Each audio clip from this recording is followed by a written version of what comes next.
Oi, família, como vai você? Tudo bem? Que a paz de Deus esteja aí em você, no seu coração e à sua volta, em sua casa, onde você estiver.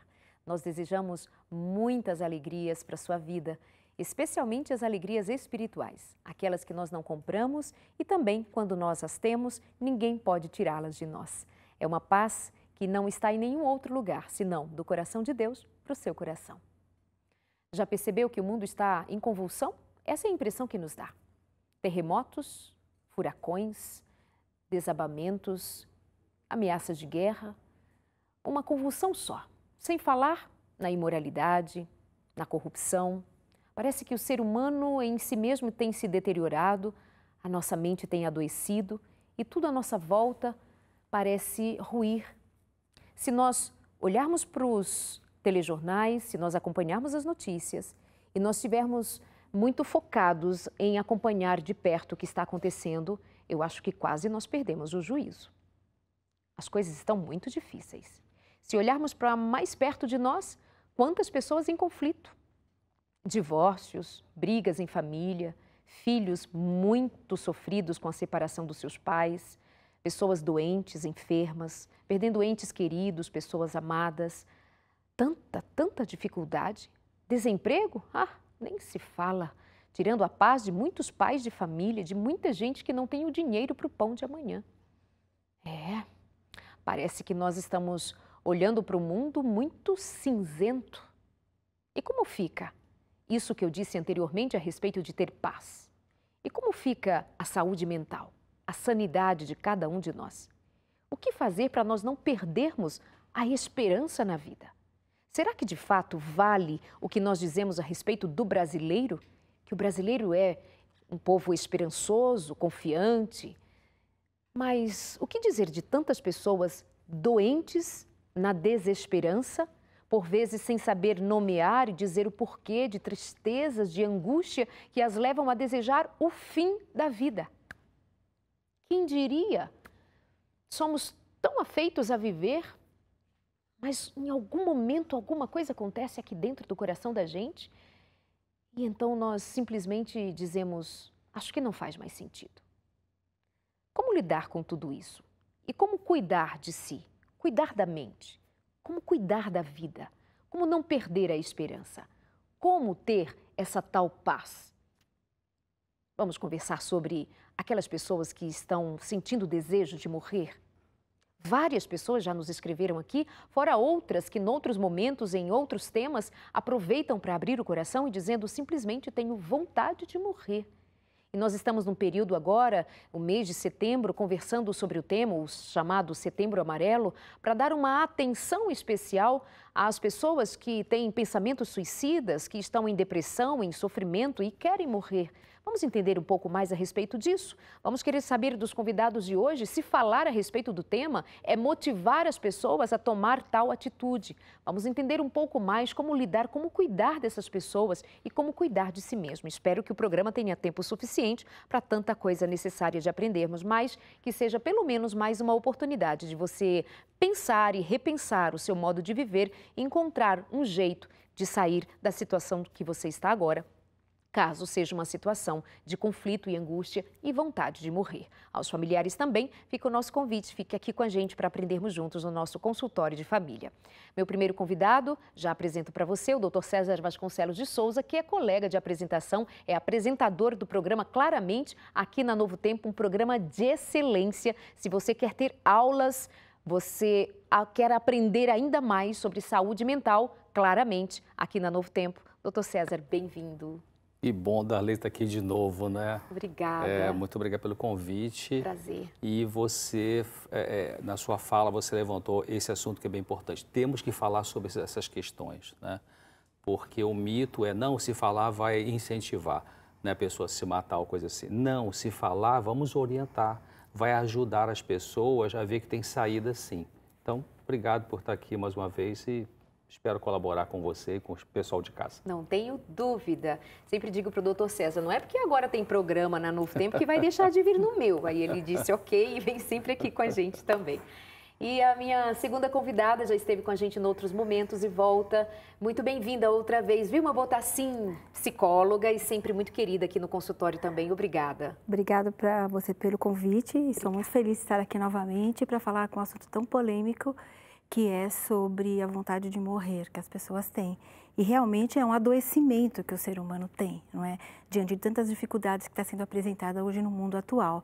E o que a gente mais vê, até crianças, adolescentes, adultos, pessoas estão sofrendo demais. Então, eu acho que falar sobre isso é uma forma de ajudá-los, né, a encontrar um caminho. Então, já vamos dar continuidade a essa resposta dada pelos dois, já que alguém antecipou-se e nos escreveu perguntando se falar a respeito do tema não é incentivar alguém a tomar essa decisão.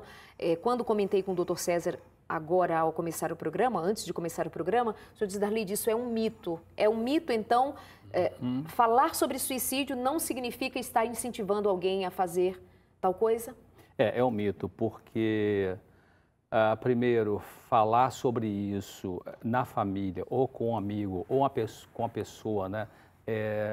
Primeiro a gente oferece a mão, né? Oferece, olha, eu estou com você aqui, quero falar sobre esse assunto com você. Vamos abrir essa questão. Então a pessoa, ela vai se sentir, puxa, alguém está se interessando por isso que eu estou passando aqui. Então esse é um ponto positivo, né? Porque às vezes numa família existe esse medo, esse mito, não fala nisso, não, fica quieto, não toca nesse assunto. E a pessoa que está pensando realmente dar um fim na vida, ela fica numa agonia, não pode falar, não, sabe, tem que lidar com tudo aquilo e as pessoas, ela tem medo de causar mais sofrimento para as pessoas, né?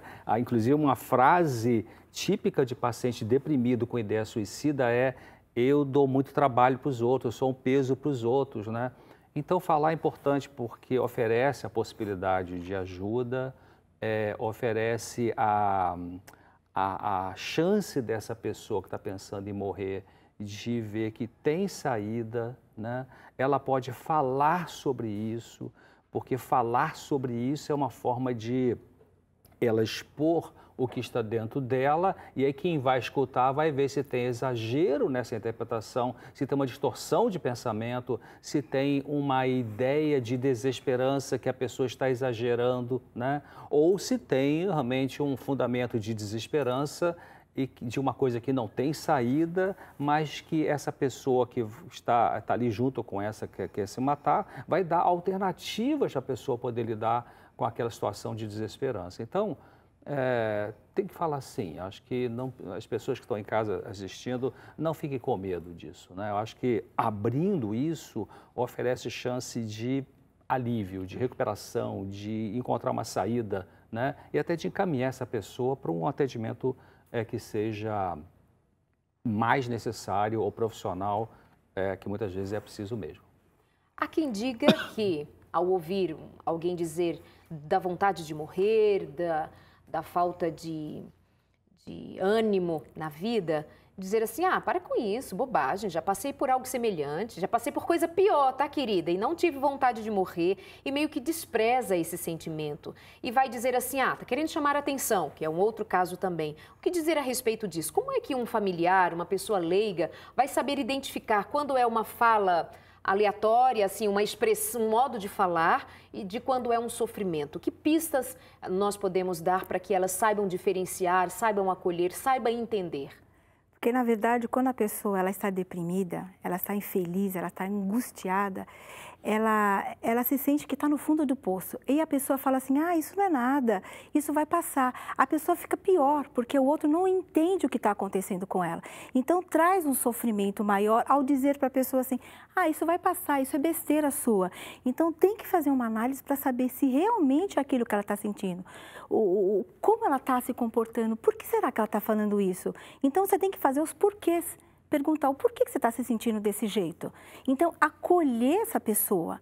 E o que acontece? Geralmente o que acontece é que, na verdade, quando a pessoa está deprimida, existe um fator desencadeante, certo? Existe um gatilho para que ela esteja acontecendo, ela esteja daquela forma. Esse gatilho pode ser algum fator estressante, pode ser uma separação, pode ser uma perda de emprego, pode ser vários fatores que desencadearam aquele sintoma.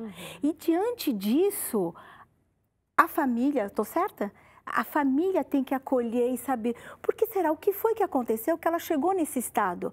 E muitas vezes ela dá dicas de comportamentos, certo? Essa angústia, essa vontade de chorar, essa irritabilidade, esse sofrimento, é um sofrimento. E o primeiro fato ocorrido, a pessoa tem que ser encaminhada para um médico.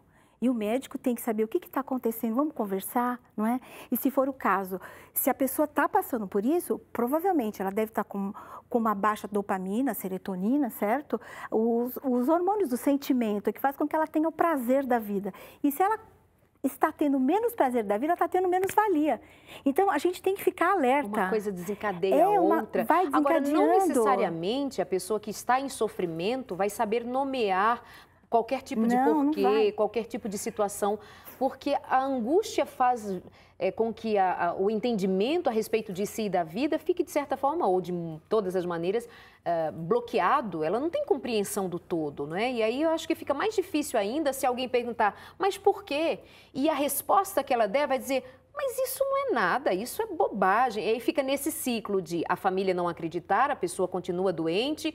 E aí, se o caso é um desejo de morte, uma tentativa de suicídio, bate o desespero, como é que faz, doutor César? Então é interessante pensar que muitas vezes a pessoa deprimida que tem ideia suicida, quer dizer, ela ficou deprimida porque teve perdas, né? Ou uma perda principal, que como a Vilma falou, pode ser um fator desencadeante, mas uma das perguntas importantes para essa pessoa fazer para ela mesma não é, quem ela perdeu e por isso ela ficou deprimida.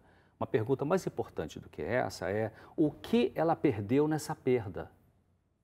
Quer dizer, o que ela tinha investido de afeto, de vínculo afetivo neste indivíduo, que quando esse indivíduo foi embora, ou foi embora pela morte, ou por distância, ou por divórcio, ou sei lá o quê, essa uma que afundou na depressão.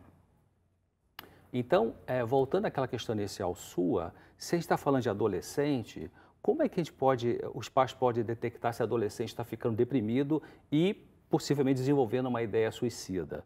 Bom, começa a não ficar mais sair com os amigos, né? Começa a ficar mais isolado no quarto.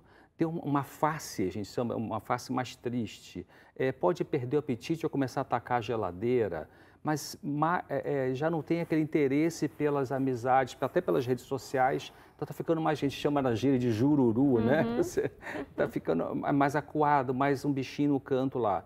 Abra o olho para isso aí, né? Se a pessoa adulta, é comum as pessoas com ideia suicida começar também a ter esse comportamento e se retirar socialmente, mas aí as frases são, por que Deus não me leva? Eu queria estar na terra dos mortos, né? Porque eu agora adoraria estar com fulano, aí cita uma pessoa que já morreu, né? Enfim, para o cemitério. E essa pessoa, então essas frases, elas podem ser ditas para chamar atenção, mas elas podem ser ditas porque tem o início de uma ideação suicida, sim, né? Então isso tem que ser falado, sentar com essa pessoa, vem cá, você está falando tem percebido que você está falando essas frases de morte e tal, fala para mim, o que você está pensando sobre isso? Abre a questão, né? Então, geralmente, a melhor pessoa para fazer essa abordagem com o membro da família é aquele membro da família que tem mais empatia com esse indivíduo. Né? Não vai ser aquele, como você falou, viu, né, de que, que bobagem, para com isso é frescura, você não tem fé em Deus e tal, né? Quer dizer, não, essa não é a pessoa para lidar com isso. Verdade, ela só vai ser boa para lidar com isso o dia que ela estiver deprimida e saber o que é depressão. Aí ela vai entender, vai ter misericórdia e vai ter tato, né? Verdade. Mas é isso, então tem que falar assim, e os sintomas mais, assim, que vão mostrando que tem alguma coisa é o que eu falei, a perda da energia, a tristeza que não passa, a irritabilidade, essas frases, né? A irritabilidade. Irritabilidade também, paciência, desânimo, a insônia ou hipersônia, e aí Então, essa pessoa com pensamento suicida, com vontade de morrer, essas pessoas estarão sempre dentro de um quadro de depressão e depressão maior? Ou ela pode ser bipolar, ela pode ser, enfim, esquizofrênico? Na ideia suicida acontecem vários tipos de transtornos mentais, né? Okay. A depressão é um deles, mas a pessoa com uso de drogas pode ter um ímpeto suicida, pessoas com uma esquizofrenia pode ter também momentos de alucinação perturbadora e tudo isso podem partir para essa atitude, né, fatal enfim, que tem saída. Então, realmente, não é só pessoas que estão envolvidas com alcoolismo grave, complicado, acho que não tem saída. Pessoas que estão com uma vergonha de uma besteira que fez, não sabe como encarar todo mundo, né? Então, isso não é só ligado ao quadro depressivo. Pode ser por outras questões. Tem muita gente nos escrevendo e, enfim, preocupados. O que pode ser feito para ajudar a família de uma pessoa que tentou suicídio ou chegou a suicidar-se? Como é que fica a família num momento como esses? A Bíblia diz uma coisa interessante lá em Provérbios, né? Em Eclesiastes, né? Que é tempo de rir, tempo de chorar, tempo de abraçar, tempo de afastar de abraçar. Quer dizer, se a família está vivendo uma situação de que um membro se suicidou, é diferente do que eu estava falando antes, né? De um membro que está pensando, está falando sobre isso. Só terminando, então, essa questão, se tem um membro da família que está com uma ideia suicida grave, como que a gente pode fazer um diferencial? Acho que é importante para o pessoal de casa. Uma dica que a gente usa no consultório, né, Vilma? Quando a pessoa está deprimida, eu estou atendendo, eu vou fazendo perguntas gerais sobre depressão e chega um momento que eu vou perguntar, e tenho que perguntar, sim, sobre você tem pensado em morte? E vou, aí, sim, tenho pensado e tal, eu queria que Deus me levasse, tal. Aí vem a outra pergunta, né? Eu vou aprofundando a pergunta para aquela pessoa. Você tem pensado seriamente? Você pensou numa maneira específica de se matar? Algumas, outro dia eu estava no metrô, fiquei olhando lá para o trilho e tal, não sei o quê, ou estava no meu trabalho que eu desce para o segundo andar, olhei pela janela e tal. Aí a próxima pergunta, mas você, na hora de uma angústia muito grande, na hora de um desespero horrível, você daria esse passo para se matar? Esta pergunta, claro, não vou fazer de cara essa pergunta, né? Até porque a pessoa pode ficar na defesa e esconder a verdade. Mas eu vou devagarzinho. Quando chega nessa pergunta, aí é o divisor de águas. Aquelas pessoas que têm ideia suicida, mas não têm a intenção suicida, não, acho que não. Eu não teria coragem de matar, não. Doutor, não. Só se Deus me levasse, mas isso eu não teria coragem, não. Ufa, isso é um alívio. Ideias, né? Okay. Agora, aquela que você fez a pergunta, ela baixa a cabeça. Fica quieta, não olha mais no olho. Às vezes vem lágrima, às vezes não. E levanta a cabeça de novo e fala para você assim, eu teria coragem. Então, esta pessoa, a família tem que olhar 24 horas por dia, tem que incentivar o tratamento psicológico, o tratamento medicamentoso e vigiar, porque na bobeira que der, ela faz a besteira, né? Então, falar sobre isso, né? Nesse caso, vigiar e acompanhar no tratamento.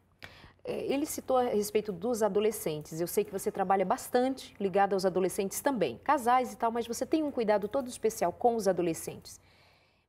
Eu fico pensando que muitas vezes as famílias, principalmente nas grandes cidades, estão um pouco distantes no dia a dia, por conta do trabalho, a correria e etc., de perceber como estão as crianças, os adolescentes. O que você entende nessa questão com referência ao cuidado da família e à interação com os filhos para não chegar numa situação destas, enfim, prevenir? Porque, na verdade, hoje em dia os pais trabalham muito, né? E os filhos, eles ficam muitas vezes sozinhos. Não sozinho fisicamente, mas sozinho nos pensamentos, sozinho na forma de lidar com a vida, de lidar com as dificuldades escolares, né? Já peguei criança muito pequena, depressiva, querendo morrer, né? E aí eu tenho que chamar os pais para conversar, o que está acontecendo? A dificuldade escolar, a angústia, acha que a mãe não gosta porque trabalha demais, o pai trabalha demais, e eles se sentem muito só. E essa solidão, esse afeto que falta neles, eles procuram ou nas redes sociais, não é? no celular, passar a noite inteira no celular, os pais não percebem que eles não dormem, não descansam, vai mal na escola, tem alguma coisa errada. E eles contam para mim, né, em atendimento, eles contam o que está acontecendo. Então, esses pais têm que abraçar esse filho, trazer ele para junto de si. Tem que voltar para os filhos, né? Na criança pequena, às vezes a criança necessita da mãe. Necessita daquele carinho, daquele afeto. E muitas vezes o que acontece? Eles ficam à própria sorte, porque assim, eu dou tudo que o meu filho precisa, mas o que ele está precisando não é de um tênis novo. Meu filho precisa é de uma conversa. E aí, filho, como é que você tá? Tá tudo bem? Vamos conversar? Eu acho legal quando um adolescente chega para você e fala assim, vamos conversar? Meu pai não tem tempo para mim, mas eu quero conversar com você e eu vou te falar tudo que eu estou sentindo. Que interessante, né? As pequenas coisas, o simples, que parecem, né? corriqueiras, né? E simples, pode ser justamente a chave para você abrir o coração do seu filho, da sua filha, seja ainda muito pequeno, já um adolescente, um jovem, uma moça, um rapaz, ou adultos ou casados. Talvez esteja faltando a nós um pouco mais de atenção e cuidado. Por que a sociedade médica, os psicólogos, eles se envolvem em criar uma campanha que chame a atenção da mídia, chame a atenção das pessoas, como esta do Setembro Amarelo? Porque justamente é um alerta para dizer, presta atenção, alguém está pedindo socorro, alguém está anunciando que está perdendo a esperança e com vontade de morrer. Você pode fazer alguma coisa pela vida aí, dentro da sua casa, onde você está, com quem você está. É verdade que não necessariamente seja uma vontade de morrer, mas uma vontade de pôr fim à angústia que sente? Quem traz a questão também é uma moça que é cristã, está sofrendo de transtorno depressivo e ansiedade. É terrível demais, ela descreve, suga a energia e confessa que já sentiu vontade de morrer várias vezes. Não para me matar, mas para acabar com a angústia que parece ser sem fim. Só não fiz porque tenho visto o agir de Deus e na minha vida e mesmo em meio a tantas lutas. É verdade que há essa diferenciação entre vontade de morrer, não assim deixar de existir com a sua família, mas um jeito de arrancar essa dor lá de dentro que não tem outro jeito de fazer na cabeça dela? A gente tem que pensar o seguinte, do ponto de vista cristão, nós seres humanos temos uma angústia que os filósofos chamam de angústia existencial. Um dos que estudou muito isso chama-se Søren Kierkegaard, um filósofo dinamarquês. O livro dele chama-se O Conceito de Angústia. Então, não existe tratamento para angústia existencial. Né? É uma angústia que tem a ver com um profundo sentimento de ausência da espiritualidade, ausência de Deus. Né? Da onde eu vim, para onde eu vou, o que eu estou fazendo aqui, o que vai acontecer comigo, tudo isso tem a ver com essa angústia existencial. Agora, existe angústia no nível psicológico, ou seja, uma angústia gerada por traumas, por conflitos, né, que a pessoa vive, seja na infância, na adolescência, na idade adulta, no casamento, enfim. Então, essa é uma angústia tratável, né? Existe uma piora da angústia por maus tratos físicos também, porque a gente pensa e a gente sente e a gente faz escolhas por causa de um órgão chamado cérebro, né? O adulto tem mais ou menos 1,5 kg de massa encefálica. Então, eu tenho que tratar bem esse camarada aqui, porque é com ele que eu penso, é ele que me ajuda a pensar, não é, Vilma? É ele que me ajuda a sentir e tal. Então, se eu maltrato essa biologia, a neuroquímica dá tilt, não funciona bem. Como que eu posso maltratar o meu cérebro e, por isso, piorar a angústia? Dormindo fora de hora, comendo besteira, né? Não pratica exercício, usa um monte de cafeína, usa droga, álcool, fumo, vida nas grandes cidades, que é um estresse violento, vive o dia inteiro na rede social, tudo eletrônico, sabe? Tem uma hora que o cérebro, dá tilt, né? Aí o pessoal vai no médico tomar remédio, o remédio vai piorar o negócio, vai ajudar, porque o que vai ajudar é mudar o estilo de vida. Então, eu estou falando de 3 origens da angústia. A origem biológica, maus tratos com esse cérebro, que pode ser consertado, evidentemente, com a mudança de estilo de vida. Não é remédio, pelo amor de Deus, não é mudar o estilo de vida, né? É remédio sintético, eu estou dizendo. A angústia de origem psicológica, de situações conflitivas na vida, aí vai aprender a lidar com as situações, e a angústia de uma origem espiritual, que é o instrumento espiritual. O que é instrumento espiritual? Oração, a palavra de Deus, ajudar uma outra pessoa de graça, né? Fazer um trabalho misericordioso para com os outros, isso é muito curativo, né? Então tem que fazer essa diferença. Então tem algumas pessoas que estão com uma angústia psicológica muito horrível, muito dolorida, e que elas querem morrer não da vida, querem morrer da angústia. Isso. Né? Como é que se resolve isso? Aí dá 2 programas de falar sobre isso, né, Daleide? Mas o primeiro passo é o seguinte: tem que tolerar alguma angústia. A angústia não é o problema, a angústia é o sinal. A angústia é a luz vermelha que acendeu no painel da vida dizendo: ei, você tem que parar para consertar uma coisa que está com defeito. As pessoas que têm uma angústia, né, Vilma, já quer logo me dar um Rivotril aí, porque uma Prazolam, sei o que for, eu não... Sabe? Ei, peraí, sabe? Essa autora que eu gosto muito, né, Ellen White, ela fala assim: a doença é o esforço da natureza para tentar se libertar das consequências da violação das leis da saúde. Vou trocar a palavra doença por angústia é o esforço da natureza para tentar. Bom, então a angústia vem da onde? Vem de algum conflito, vem talvez de um traço de personalidade também, a pessoa mais angustiada do que outras, é verdade. Mas a angústia é o sinal de que você tem que reformular a sua vida. É o sinal que tem que aprender a perdoar, inclusive a si mesmo, melhorar sua afetividade com os outros, aprender a cuidar melhor de si mesmo também, né? Então, é isso. Acho que 3 níveis de angústias e tem 3 procedimentos para ajudar nessa questão. Vamos guardar o seguinte comentário para logo após o programa, e já fica o convite para você também não perder o Claramente, o programa que o Dr. César Vasconcelos apresenta aqui na Novo Tempo. Depois do intervalo eu te digo o horário. Até já, fica com a gente.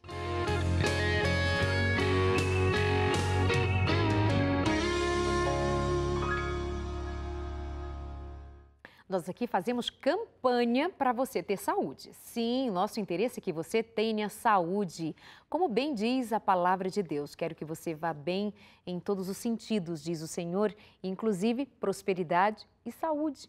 Então, nós oferecemos a revista Fique Leve para você aprender sobre como ter saúde. Tem gente que gosta de saber sobre a doença. Nós precisamos saber mais sobre ela, conhecer, estudar sobre ela. Assim nós teremos melhores condições de lidar com ela. E também precisamos estudar como ter saúde. Está aqui a revista Fique Leve para você, um presente nosso, um presente da sua Novo Tempo.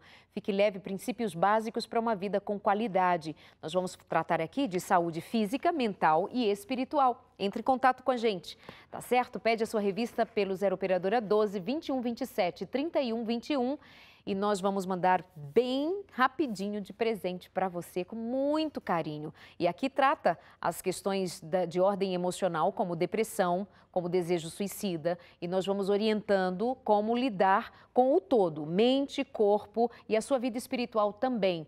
Então, não perde tempo, entre em contato com a gente, 0 Operadora 12 21 27 31 21. Você só vai pagar o custo da ligação, mas a revista vai chegar até você de presente. Você não paga nem os correios, isso é por conta da Novo Tempo e dos Anjos da Esperança.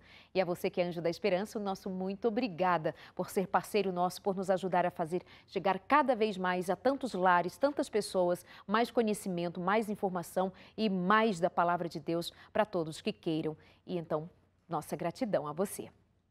Muito obrigada a você que esteve com a gente na campanha, ou melhor, na caravana da Novo Tempo nesse final de semana em Altamira, no Pará. Foi muito bom ter esse contato direto com vocês. Na sexta-feira, quando eu falei a primeira vez para esse grupo querido, muito, muito bom, cerca de 2.000 pessoas, incrível a reunião de muita gente querendo ouvir a palavra e louvar junto, é muito especial.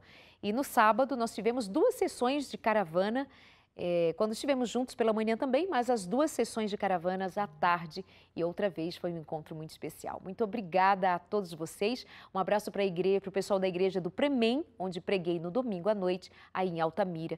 As pessoas que nos receberam, que fizeram almoço, que fizeram açaí para a gente, que fizeram com tanto carinho. Muito obrigada ao Bento e sua família, obrigada a Edilene e sua família, obrigada ao Vando e sua família e a todos os envolvidos, os pastores, pastor Renato, a Neisa, vocês são muito especiais. Aliás, todos por onde nós passamos e somos tão recebidos com tanto carinho, nossa gratidão. E para o pessoal ali na Califórnia também, na cidade de Corona, na Califórnia, a Igreja Adventista de Brasileiros em Chino, muito obrigada, vocês são incríveis, amigos, amados, muito obrigada pelo carinho também e espero que a palavra de Deus continue fervendo aí na vida de cada um de vocês, no coração de cada um dessas famílias e que Deus os abençoe plenamente. Um beijo para minha amiga Márcia, querida, muito obrigada pelo carinho, viu, linda? E Wesley também, é claro. E todos os amigos. Muito obrigada. Vamos continuar aqui a nossa conversa falando a respeito das pessoas que têm desejo de morrer. O desejo de morrer surge como? Por quê? Para onde essa vontade de tirar a própria vida vai nos conduzir? Será que é para um aprendizado no que diz respeito ao que está sentindo, a angústia, ou vai levar a cabo? E o que faz? Não, vamos falar de esperança, vamos falar de algo que pode salvar você desse momento de dor, desse momento de angústia, ou aproveitar, inclusive, indicar um livro que eu li neste final de semana, praticamente inteiro, só no final de semana, nas horas de voo, longas horas de voo. Esse livro, Como Sair da Depressão, é da Casa Publicadora Brasileira e é uma leitura muito prática a respeito de como prevenir e tratar e curar a depressão. Então, tem assim um capítulo que me chamou muito a atenção, é um tema que nós falamos pouco a respeito, até conversava com o Dr. César para fazermos, no outro momento, um programa específico só sobre a função, o que é e a função do lobo frontal, dessa área do cérebro tão responsável pelo nosso bem-estar global. E esse livro me chamou a atenção para aspectos, por exemplo, que nós não ligamos normalmente a nutrição à depressão. Há pessoas que estão em depressão, num quadro depressivo, e não dão importância ao que comem. Isso faria todo um diferencial se fosse percebida a necessidade de cuidar do que come quando está num quadro depressivo, por exemplo. Enfim, fica essa dica de leitura para você, fenomenal, do Dr. Neil Nedley, Como Sair da Depressão, Prevenção, Tratamento e Cura. Ok? Guarda essa dica para você e pede. Certamente vai te ajudar bastante. Dr. César, meu convidado de hoje, Dr. César Vasconcelos de Souza, que é psiquiatra e apresentador do programa Claramente, que vai ao ar toda semana. Qual o dia e horário? Quartas-feiras, 10h30 da noite. É o inédito. Ótimo. E tem as reprises que de cabeça eu não sei. Mas tá bom. Quarta, 10h30 da noite. Programa em que você tem o Dr. César ensinando a você, falando direto com você, não é entrevista, não é sendo entrevistado, ele mesmo relata sobre os temas dessa área da psiquiatria, da psicologia, da saúde mental e nos ensina muito. Então fica a dica para você, quer saber sobre temas diversos, procura assistir o programa e quanto mais você aprende, melhor você sabe lidar com as questões que vão aí guardadinhas no seu coração. Desejo de morrer. Tem aqui uma moça perguntando se ter vontade de morrer, tirar a própria vida, tem a ver com falta de fé, de espiritualidade, falta de oração? Como muita gente acha? Não, não tem. Porque, na verdade, tudo começa com o processo depressivo. Começa com todas as funções dopaminérgicas, certo? Que está faltando naquele cérebro. E o que rege tudo isso é o nosso maestro, não é? A função executiva. E aí começa o maestro é? O lobo frontal. Okay. Lobo frontal e córtex pré-frontal, não é? E aí o que acontece? Geralmente as pessoas que pensam em suicídio, a dopamina que ela tem que entrar na sinapse, não é? Para fazer a sinapse, ela tem dificuldade para entrar. Não é? Então, tem mais a ver com o fator biológico, associado com os comportamentos e tudo aquilo que a pessoa está vivenciando. E aí a pessoa sente essa necessidade, essa cobrança. Eu não sirvo para mais nada. É aquela falta de culpabilidade que ela se coloca. Começa a se culpar. Aquele lugar de culpa em que ela se coloca. Geralmente, assim, a depressão nada mais é como a culpa por algo que eu não sei. Essa angústia que o doutor falou, não é? Uma delas? É uma delas, né? Aquela culpa, aquela infelicidade. E o cérebro deixa de fabricar dopamina, serotonina, não é? Noradrenalina, todos os hormônios necessários para que ela tenha um bem-estar. E aí ela vai sentir, aí as pessoas falam assim, isso é falta de oração. Não é falta de oração. Simplesmente o cérebro, como o doutor já disse mesmo, ele dá uma pane, não é? Ele entra em pane. E aí o lobo frontal, que deveria estar trabalhando, ele não está mais trabalhando, ele tem uma dificuldade. E os pensamentos, a abstração, raciocínio, tudo que a pessoa poderia para decidir a vida dela, ir para frente, para poder caminhar, estabilizar o seu dia a dia, ela não tem mais. E aí vem aquele desejo, puxa vida, como que eu não tenho esse desejo? Se eu não tenho esse desejo, o que eu estou fazendo aqui? Eu quero morrer, entendeu? E aí, o que vem? Aí todo mundo fica em volta dela, querendo, o que está acontecendo? Não, a pessoa que tem vontade de morrer precisa de medicação? Sim. Ela precisa de medicação, ela precisa de terapia, porque a terapia é um paradigma. O que antecede a resposta e a consequência, que seria a depressão e a vontade de morrer. E o psicólogo, ele vai ajudar essa pessoa nessa estrutura para que ela se sinta bem. Então, a medicação, a terapia, exercício físico, uma boa alimentação, porque a pessoa que está em depressão está faltando também nutrientes do corpo dela, certo? E o exercício físico vai fazer com que o corpo libere mais serotonina. Foi feita uma experiência nos Estados Unidos, várias experiências com vários cérebros de suicidas, né? E que eles puderam verificar que esses cérebros, depois de seccionado, faltava a serotonina. Não é? Então, a gente pode ver que a substância química é fundamental nesses processos. Então, a pessoa fala assim, não vou mais na terapia, a terapia não serve para nada. A terapia serve sim, ela vai fazer com que você tenha um ajuste, tanto físico, biológico, comportamental, emocional e psicológico. Ela vai ter uma nova visão do eu dela. É interessante que o ser humano é um grande complexo, né? Uma coisa ligada, é um sistema. Mas ainda na questão oração, sabe-se que a oração faz muito bem. Não seria falta de oração, mas oração ajuda? A pessoa deprimida, ela pode piorar a depressão por não orar, mas ela não tem a depressão porque não orou. Elias é um exemplo típico de uma pessoa deprimida que queria morrer. Foi lá para o buraco, lá para a caverna, queria morrer. Deus me leva, não aguento mais, chega, né? Sansão também, né? Um sujeito que se suicidou e vai ser salvo, né? Interessante isso.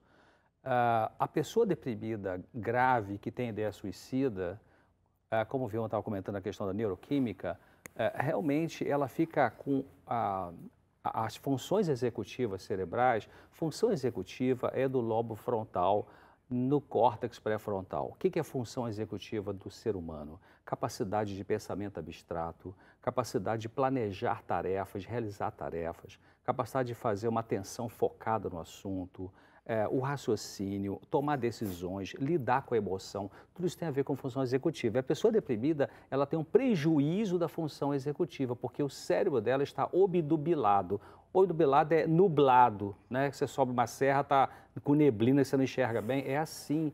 Por isso que uma das coisas que deve ser dita para ajudar uma pessoa deprimida com ideia suicida é a sua neuroquímica não está funcionando bem. É como se fosse um óculos que o grau não é seu, por isso você está enxergando tudo borrado. Mas se colocar a lente certa, você vai voltar a enxergar bem, né? Então, quando for corrigida essa alteração neuroquímica cerebral, você vai sair desse buraco que você está. Essa é uma das estratégias que a gente usa para ajudar a pessoa a ter esperança de novo, né? Mas fechando essa ideia, Darleide, não, a falta de oração, ela não leva à depressão. O que leva à depressão é um conjunto de coisas, né? questões biológicas, questões psicológicas, a não aceitação das perdas, que vai desenvolvendo uma desesperança.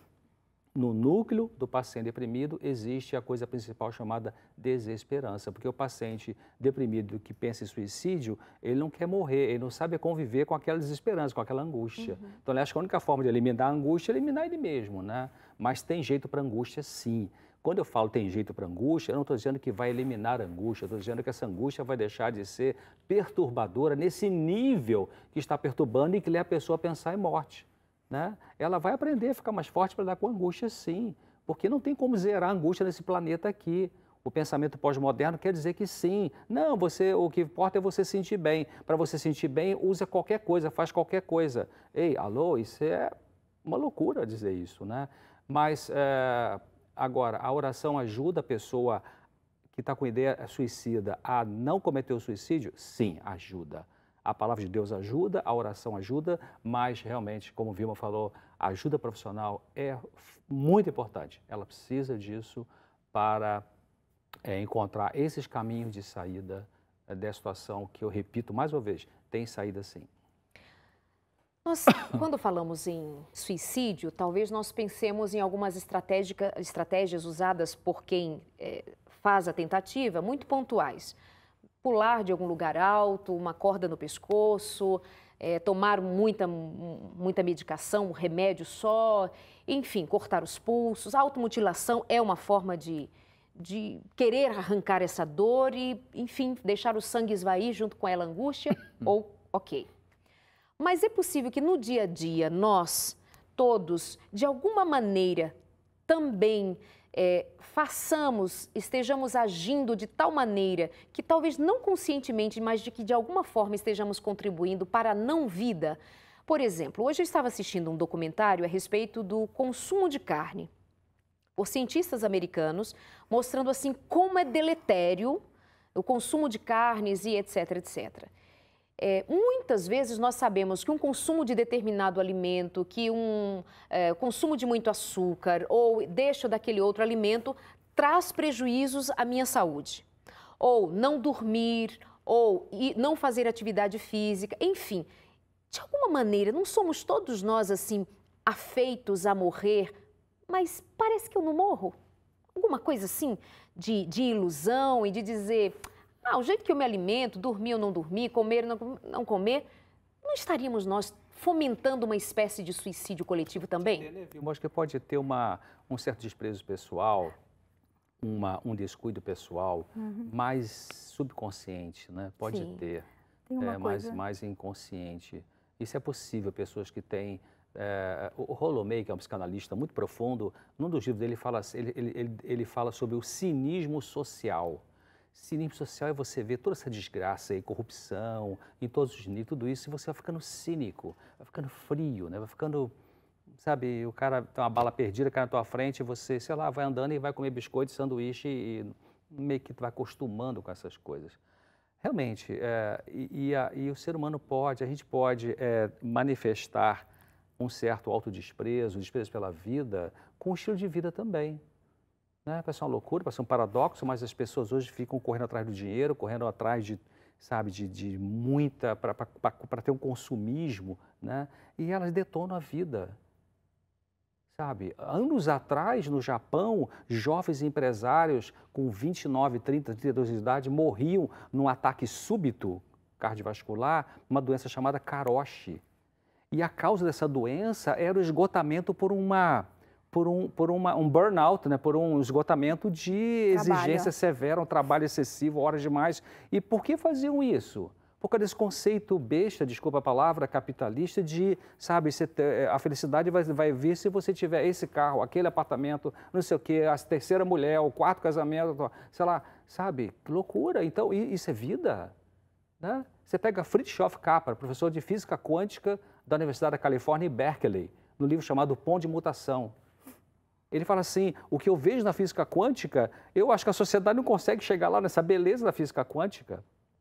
E o que o Capra fala no livro dele? Sabe, para a saúde, para a civilização poder sobreviver, e ele dizia que acha que não ia conseguir, é coisa simples, não é mediocridade. é uma alimentação simples, uma cidade mais no campo, viver mais no campo, menos shopping, né? Você ter uma vida mais conectada com as pessoas de verdade, não conectada em rede social, mas tete a tete com as pessoas, né? Conviver mais com a natureza, sabe? Parar com essa ganância material.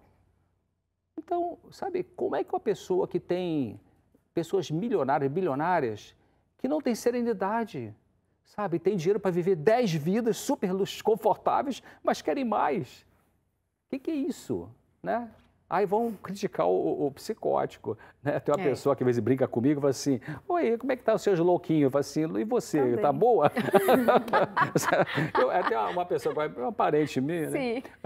E eu falei assim, não fala mal de louco não, porque louco é muito inteligente, viu? Aí é uma pessoa muito querida, eu tô falando de louco esquizofrênico, né? Agora vou fechar aqui. Claro, o que o esquizofrênico tem na manifestação dele, a gente tem por dentro bem guardadinho, trancado as 7 chaves, então cuidado. É isso. Mas é por esse caminho, assim, que eu estava hoje ponderando, já há alguns dias, mas hoje especificamente ponderando, que eu realmente chego a pensar que quando eu estou produzindo para mim mesma morte das minhas células conscientemente, eu caindo a ficha assim, Darleide, isso é uma espécie de suicídio. Por exemplo, não faz muito tempo que saiu uma pesquisa dizendo a respeito de embutidos, enlatados, que são altamente cancerígenos. Mas as pessoas continuam comendo seus sanduíches de mortadela, elas continuam, todas sabendo, continuam comendo suas carnes apodrecidas, envenenadas, enfim, cheias de carcinomas. E nós continuamos tomando refrigerante lotado de açúcar e venenos e etc., sabendo. Tecnicamente sabendo, mas com aquele prazer de dizer assim, eu como, eu bebo, eu gosto. Quer dizer, você chamar para si a morte, ou, enfim, só uma reflexão que eu recebi aí. A juventude que se envolve em corridas de carro, em racha, em pular de uma ponte com aquele elástico, não sei o quê. Por conta da adrenalina. Né? Eles querem viver a adrenalina, entendeu? Mas o apóstolo Paulo mesmo... Sim, o apóstolo Paulo fala assim que você pode fazer tudo o que você quiser, mas nem tudo lhe convém. Não é? Não convém para a vida, né? Não convém. Então você tem que fazer a sua escolha, não é? Cada um tem que fazer a sua escolha. Se a minha escolha é saudável, vai ser benefício para mim, mas se a sua escolha não é saudável, o que eu posso fazer para que você seja saudável?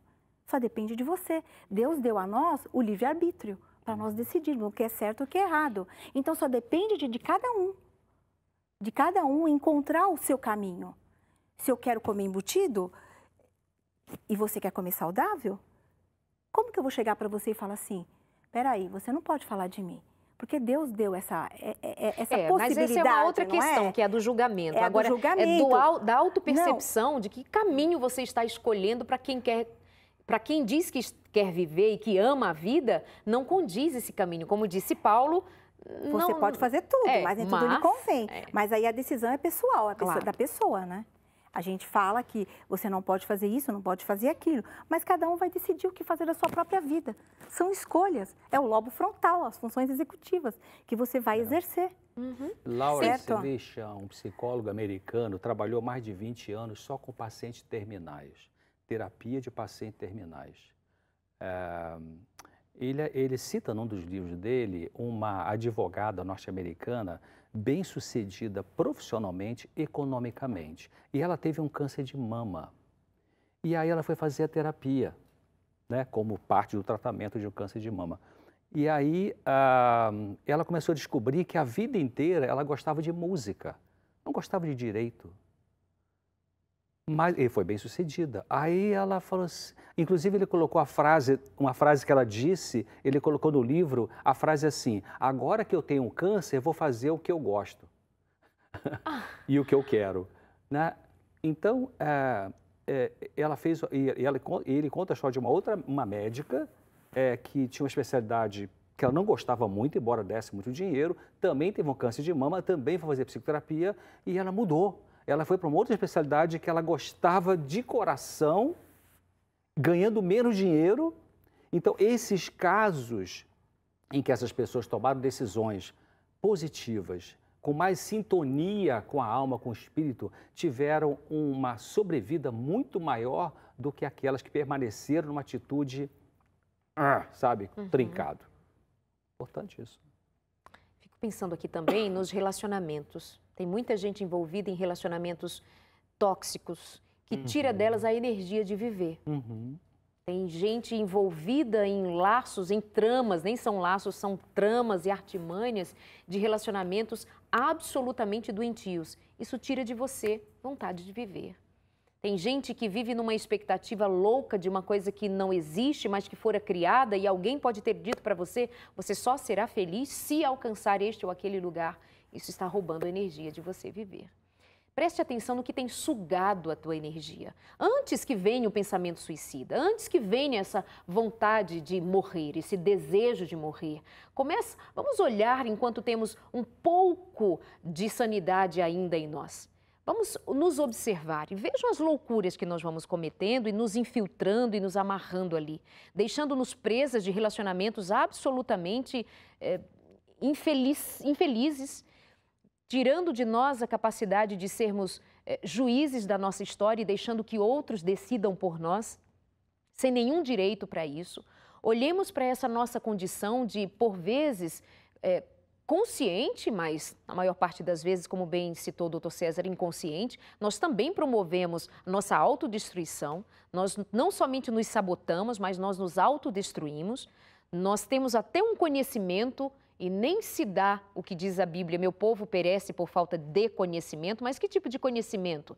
Do que é o plano de Deus para nós, da vontade de Deus para nós. Somos cristãos, maiormente o nosso público aqui é cristão, os que não são, muito obrigada por nos considerar e por ficar aqui com a gente também, mas o nosso trabalho aqui é pensar na vida, independente da religião em si mesmo, mas a mais linda de todas as religiões é a nossa religação com o Senhor da vida, o Criador, que também é o mantenedor. Ele disse, filho, é este o modelo de vida que eu desejo para você. Eu desejo para você que homem e mulher estejam juntos, tenham uma família, sejam responsáveis por ela. Homem e mulher cuidem da vida que os dei, recebam essa vida e cuidem no que comem, no que bebem, no estilo de vida que o Criador determinou para os seus filhos. O jeito de se relacionar com a vida está intrinsecamente ligado ao padrão que o Criador determinou. Aí nós, filhos rebeldes, dizemos, não quero esse padrão, não quero comer o que o Senhor me diz para comer, eu não quero o que o Criador disse para eu fazer, eu não quero essa vida, eu quero outra. Aí a gente se pergunta, por que eu estou angustiado? Por que eu estou angustiada? Por que eu estou adoecendo? Por que eu estou tão infeliz? Por quê? Aí eu deixo essa pergunta, será que nós não estamos rompendo laços com o Criador e criando o nosso jeitão de viver? Será que o dinheiro não está determinando? Será que o que dizem a nosso respeito está determinando? Será que isto ou aquilo fora da vontade do Criador tem tomado o lugar do Criador? E isso também não é um elemento adoecedor e que me faz desejar a morte, porque perco o sentido da vida, me desligo da vida. Vamos pensar um pouco mais sobre como cristãos temos de verdade dado valor à vida. E como cristãos, estamos abertos para entender a angústia dos outros, o sofrimento dos outros e fazendo com os que estão em sofrimento e desejando até tirar a vida, como Elias desejou, nós estamos fazendo com as pessoas à nossa volta o que Jesus faria se alguém dissesse para ele, quero morrer. Qual é o nosso lugar em relação ao Criador, para a nossa vida e a vontade do Criador para o nosso serviço em prol do outro? Dr. César, muito obrigada por sua vinda aqui ao consultório. Obrigado mais uma vez pelo convite. Que Deus o abençoe. Na apresentação do programa Claramente, toda quarta às 10h30 da noite. Obrigado. Vilma, muito obrigada por ter vindo, veio com a família, o marido, a filha, lindíssima também. E a Mara, que veio visitando aqui, conhecer o nosso programa e assistir ao vivo, sempre está do outro lado da tela, né, Mara? Obrigada.